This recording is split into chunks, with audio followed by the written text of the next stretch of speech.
प्रकाश जी मुझे आप लोग के बीच लाए हैं, तो मैं अपने बारे में आप लोगों को कुछ बताना चाहता हूँ। सर्वप्रथम मेरा नाम छोटेलाल कामत है। मेरे बाप दादा जो हैं बिहार के रहने वाले, दरभंगा डिस्ट्रिक्ट के हैं, मगर मेरे पापा ऐसे लल्लू में कार्यरत थे और मेरा जन्म जो कि है केजी हॉस्पिटल चितरंजन में हुआ था। उसके बाद हम गांव में रहते थे, फिर 5 साल बाद हम गांव से यहाँ शहर में आए चितरंजन में पापा के पास। मुझे हिंदी भी बोलना नहीं आता था, मैं अपना गांव में जो मैथिली भाषा है उसको बोला करता था। उसके बाद मैंने प्राइमरी कक्षा देशबंधु बुनियादी विद्यालय सुंदर पहाड़ी से 5 में एडमिशन कराया। उसके बाद वहाँ पढ़ने के बाद मैं DB वाइज देशबंधु बुनियादी विद्यालय हिंदी माध्यम से अपना 10 तक की पढ़ाई मैंने पूरी की है। उसके बाद 11-12 में एडमिशन होते हुए 12 में जाते जाते 12 का फाइनल परीक्षा दिया भी नहीं, मेरा जॉब हो गया, तो मैं एग्ज़ाम नहीं दे पाया। मार्च में एग्ज़ाम था और जनवरी में मेरा ज्वाइनिंग हो गया, तो मैं जॉब में चला गया। मैंने पहले 15 साल RPF में जॉब किया। उसके बाद मैं अभी प्रेजेंट में CLW चितरंजन रेल इंजन कारखाना में कार्यरत हूँ। और अभी प्रेजेंट में जब मैं वहाँ से यहाँ आया हूँ चितरंजन CLW में RPF के बाद से, तो मैं यहाँ 2018 से प्रैक्टिस कराना चालू किया एथलेटिक्स में। जब मैं यहाँ पर आया तो यहाँ पर बहुत सारे कुछ लोग प्रैक्टिस कराते हैं, जैसे मैं कराता हूँ, मेरे तरह और भी बहुत सारे क्लब हैं, तो मेरे पास बहुत सी बड़ा चुनौती है। जैसे प्रकाश जी अभी आप लोगों को पढ़ा रहे हैं, तो जस्ट 1-2 बच्चा है, इसमें से पता नहीं कौन कैसा है, मुझे तो पता नहीं, लेकिन होंगे इसमें से भी 1-2 टॉपर होंगे, तो इनका भी फाइट है। जैसे और जगह ट्यूशन पढ़ाते हैं, यहाँ बहुत अच्छे नामी ट्यूशन पढ़ाने वाले हैं जो बहुत बड़ा बैच चलाते हैं, उस जगह इनका एक छोटा सा है और इनको इससे बड़ा करना है, इसको बढ़ाना है। तो ये इनका बढ़ा कैसे बढ़ेगा? जब आप स्कूल में टॉप आओगे, आप फर्स्ट आओगे, आपको देख के एक बच्चा से 4 बच्चा यहाँ बढ़ेगा, 5 बच्चा बढ़ेगा। उसी तरह खेल की दुनिया में भी जब हमने अपना एक क्लब स्टार्ट किया था, एक सलोनी बोल की लड़की थी, अकेला मैं उससे प्रैक्टिस कराता था, वो बिहार पुलिस के लिए तैयारी के लिए आई थी मेरे पास में, उसका जॉब हो गया। उसके बाद मैं प्रैक्टिस को कंटिन्यू कराते गया। आज ऐसा है कि चितरंजन और आसनसोल जामताड़ा में मैं अपना बड़ाई खुद नहीं करूँगा, मैं 2 साल चैंपियन हुआ हूँ आसनसोल सब डिवीजन में, जामताड़ा में भी। अभी प्रेजेंट में मैं बोलूँ तो नेशनल मेडलिस्ट सिर्फ मेरे पास में ही है, और ये नहीं बोलता हूँ कि मेरे पास में भी है, कल और उसके पास भी होगा, वो हमसे भी अच्छे कोच हैं और अच्छा कर सकते हैं। लेकिन एज ए प्रेजेंट मैं आपको बता रहा हूँ, अभी मेरे पास नेशनल मेडलिस्ट खिलाड़ी है जो कि स्टेट लेवल पे अपने नाम का लोहा मनाते हुए रिकॉर्ड भी की है। तो मैं एक खेल टीचर हूँ, मैं पढ़ाई में बहुत तेज़ नहीं हुआ करता था, मैं स्कूल छोड़ के दौड़ने चल जाता था। मैं आप लोग के समझ इतना इसलिए आया हूँ कि जो बच्चे पढ़ने में अच्छे नहीं हैं, जिनको लगता है कि नहीं हम पढ़ के नहीं कर सकते, हमको खेल के करना है, तो खेल के भी आप आगे बढ़ सकते हो। खेल एक प्लेटफॉर्म है जिसके द्वारा हम 10 पास कोई IPS IAS या बड़ा अफसर नहीं बन सकता है, लेकिन खेल एक ऐसा माध्यम है जिसके द्वारा आप 10 पास होकर भी DSP की नौकरी कर सकते हैं।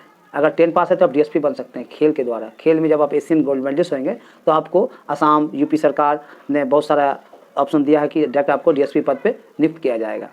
तो खेल एक ऐसा चीज़ है जो आदमी को पहचान देता है। जितने भी बड़े बड़े खिलाड़ी हैं, चाहे वो MS धोनी हैं, विराट कोहली है, सचिन तेंदुलकर है, उन लोग सब 10 पास नहीं है, मगर उन लोग का आज इतना पॉपुलर है कि वो जो बोलेंगे उसको बड़े बड़े ज्ञानी लोग भी सुनते हैं और उसी को मानते हैं। तो मैं किसी को छोटा नहीं करना चाहता हूँ माध्यम से, अगर मैं उनके बारे में कुछ मुझे जानकारी कम हो, मैं उन लोग के बारे में बोला तो क्षमा चाहता हूँ। लेकिन मेरे को जो नॉलेज है कि सचिन तेंदुलकर, विराट कोहली, ये सब भी इससे वंचित रहे, लेकिन उन लोग खेला इतना परिश्रम किए कि आज इस मकान पे पहुंच गए। मेरा यहाँ आने का एक ही उद्देश्य है कि मैं निःशुल्क प्रैक्टिस कराता हूँ चितरंजन में। RPSF कॉलोनी है, उसके पीछे एक ग्राउंड है। यदि कोई बच्चे वहाँ प्रैक्टिस करना चाहते हैं मेरे पास में, तो वो आएंगे, वहाँ कोई पैसा फीस नहीं लगता है। सिर्फ दौड़ के लिए जो किट लगता है वो आपको अपना बंदोबस्त करना पड़ेगा। अगर आप उसमें सक्षम नहीं हैं और आप अच्छा करते हैं तो आपको हम लोग अपने तरफ से मुहैया कराएंगे, मगर आपको अपना परफॉर्मेंस अच्छा देना होगा, अच्छा करना होगा, तभी हम लोग करेंगे।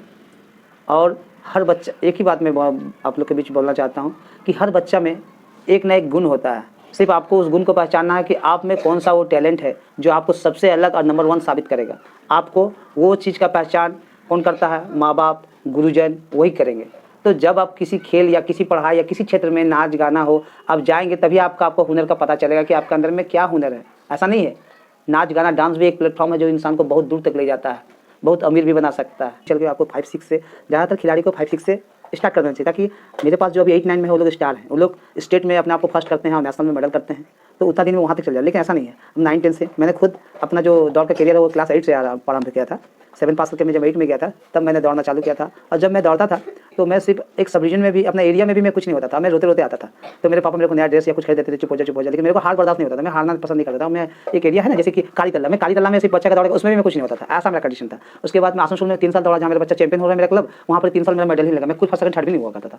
उसके बाद मेरे को एक दादू थे जो सिखाते थे, वो रोने लगे, तो उनका आँख में मैंने आंसू देखा और मेरे को भी रोना आ गया। उस दिन मैंने उन्हें बता दिया कि आज के बाद से आपका आँख में आंसू में मेरे को भी भावुक होना पड़ा। वो पल मेरे को याद आ रहा। मैंने बोला कि मैं आपके आँख में दोबारा आंसू आने नहीं दूंगा, और मैंने इतना परिश्रम किया कि उसके बाद मैं चैंपियन होता गया। आज मैं जो एथलेटिक्स में इधर जो बोलूँगा वही होगा। मैं जामताड़ा डिस्ट्रिक्ट में कराता हूँ एज अभी मैं AFI जो है एथलेटिक फेडरेशन ऑफ इंडिया, उससे मैं लेवल 1 कोच का मेरे पास सर्टिफिकेट है। पहले मेरे पास सर्टिफिकेट नहीं था, मैं उससे पास किया हूँ। और मैंने अभी फिलहाल में 2-3 नेशनल लेवल के भर्ती, बिहार पुलिस, ऐसे लड़कियाँ मेरे पास आई हैं जो कि दूसरी जगह जाती थी भर्ती में दौड़ने के लिए, और वो लोग पास नहीं हो पाए हैं। 2-3 साल फेल होने के बाद शादीशुदा मेरिज थी, और कहीं से उनको मेरे बारे में पता चला है कि छोटेलाल सर जो है उनके पास जाने से मेरा जंप हो जाएगा, और उसको मैंने पास करवाया है। वो लड़की अभी अपने दरोगा के रूप में ज्वाइन कर चुकी है।